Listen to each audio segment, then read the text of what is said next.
All right. I want to make something very clear. I've been pretty silent for most of the season. I've been pretty silent, especially this week.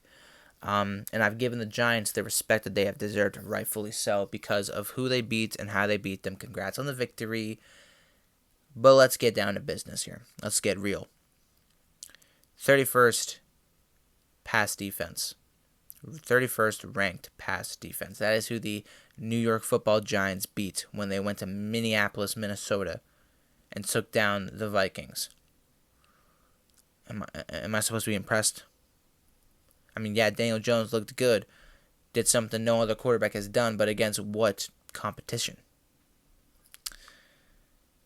The Cowboys. I mean, you beat an 8-9 football team, and now you think that this is your year when you have to go to Minnesota, or when you have to go to San Francisco, and play perhaps the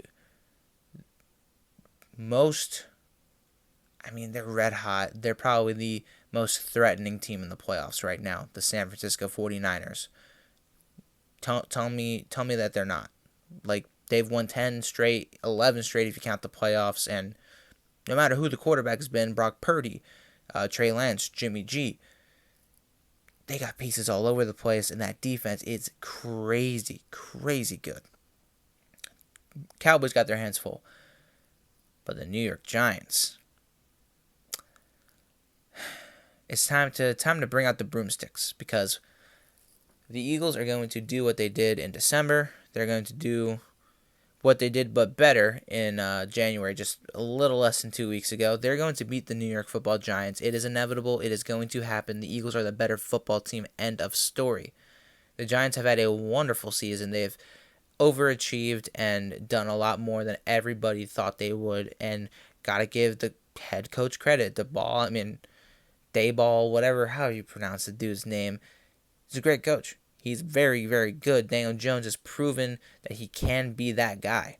Saquon Barkley has returned to the, potential best running back in the football league status that he used to have 4 years ago. Darius Slayton and company, they're actually starting to show some life in the wide receiving group, and the defense is solid. But they're not the Philadelphia Eagles, and they're not Jalen Hurts. They're not A.J. Brown, Devontae Smith, Miles Sanders. They are not the Eagles' offensive line.